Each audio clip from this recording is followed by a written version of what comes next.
Electrochemistry that analyze how chemical and electrical energy are converted. In everyday life, electrochemistry is used in variety of ways. Chemical reactions are used to generate electricity in all types of battery, from flashlight to calculators to automobiles. What is electrochemical cell? An electrochemical cell is any device that turns chemical energy into electrical energy or electrical energy into chemical energy. All electrochemical processes are based on redox chemistry or the transfer of electron. Electrochemical cell can be found in variety of places in our daily life, from disposable AA battery in remote control to lithium-ion battery in iPhone to nerve cells strewn throughout our bodies.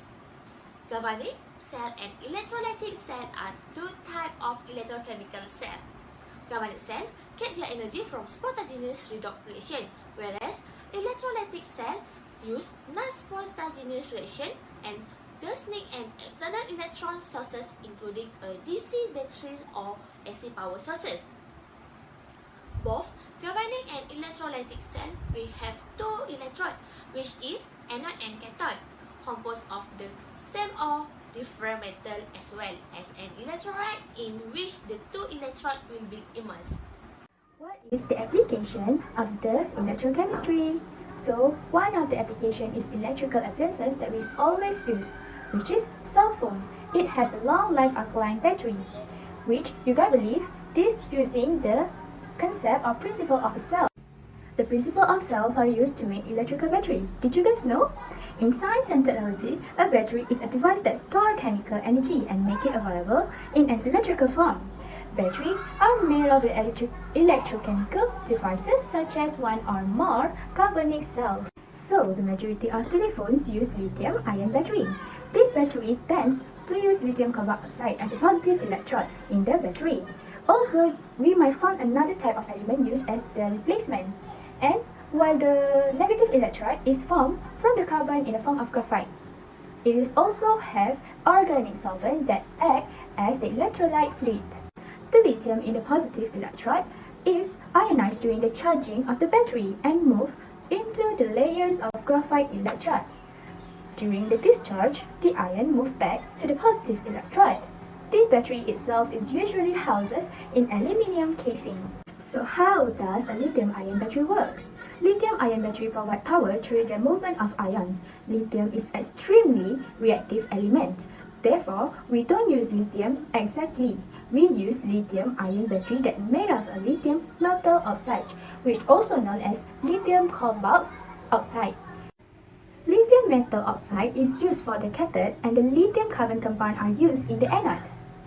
These materials are used because they allow the intercalation. So this is the term. What is intercalation? Intercalation means that it has the molecule are able to insert something into the. In these cases, the electrodes are able to have the lithium ion easily in and out of the structure. Okay, what is the chemistry involved in lithium-ion battery? So, it happens a redox reaction. Reduction takes place at the cathode. The cobalt oxide combines with the lithium ion to form lithium cobalt oxide. This oxidation takes place at the anode. The graphite intercalation compound form graphite and lithium ions. So, combine these two, we get a redox reaction. And the half equation is stated as in the slide. For what happened at the cathode, what happened at the anode, and combine it to form a full reaction equation. I will explain on what problem occur with battery phone. Nowadays, we always face the problem while using battery phone, which is about their battery. The problem that occur with battery phone are battery life diminish and battery explode. The first problem is battery life diminish. It diminishes slowly over time as the battery is discharged and recharged. The chemical reaction that produces the electricity causes thin layers of lithium to be laid down on the electrode, which reduces the amount available to generate electricity and increase the internal resistance of the battery.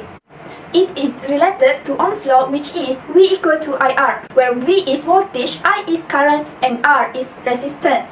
The higher the resistance, the harder the battery has to work to maintain a usable voltage, and so the amount of power it can produce per charge decrease. Battery explode is the second problem occur with battery phone. As we know, the modern devices are powered by lithium-ion batteries, which contain a careful balance of positive and negative electrode to allow for recharging. When something goes wrong, the inner components of the battery can break down and create a volatile reaction that can lead to fires. Dr. Billy Wu, lecturer at the Imperial College London's Dyson School of Design Engineering, said, "The more energy you put in a box, the more dangerous it's going to be." But how exploit happen? Exploit happen because of excessive heat. If a charging battery or overworked processors become too hot quickly, it can run the chemical makeup of phone's component that cause exploit. Assalamualaikum, Dr. Yusnita binti Johir. My name is NURRUL binti SAFIEE. I would like to present to you about how to solve and avoid the problems. There's two things that I'm going to explain to you today which is number one is correct ways to take care of your battery health, and the second one is avoid doing this thing. These are the correct ways to take care of your phone battery. First thing is to keep the battery between 40% until 80%. Second is always check your battery once a month. Once a month are enough. You don't have to check it every week because the battery are not going to decrease in a short period. Third is keep the phone battery cool. You know, sometimes we keep using our phone in a long time and it will heat up our phone. Why not you can take just for a few minutes just to let our phone temperature cool down. You don't have to keep using your phone in a long time, right? These are the few things we need to avoid while take care of our battery. First is don't use your phone while charging. As a student and a lecturer, I know that we use our phone 24 hours.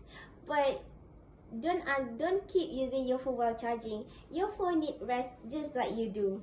Second is never let your phone battery drain until 0%. No matter how busy we are, take our short time to charge our phone while not using it. And third is never leave your phone charging overnight. No matter how busy we are, never do that thing, because you know our battery might be gonna overcharging and it will make our battery explode one day. Who know? So you already know few things to avoid and few things to do, right? So why not start from now? Better late than never. Thank you. You may not have heard of electrochemistry before, but it is all around you. Electrochemistry is very important to us. It's everywhere in life, like most science in both the natural world and the product you use often. You may find real-world examples of electrochemical process almost anywhere, from electronic to cleaning chemicals. Another application of electrochemistry is the chloroalkaline industry. The chloroalkaline industry is the main element of the chemical industry, producing chloride and sodium hydroxide by electrolysis of raw material brine. Brine is a sodium chloride saturated solution obtained from natural sources. Next application of electrochemistry is the extraction of aluminium. Aluminium is a widely used metal in industry, where its feature of lightness and strength are advantages. It utilized in the production of aeroplanes and automobiles, among other things.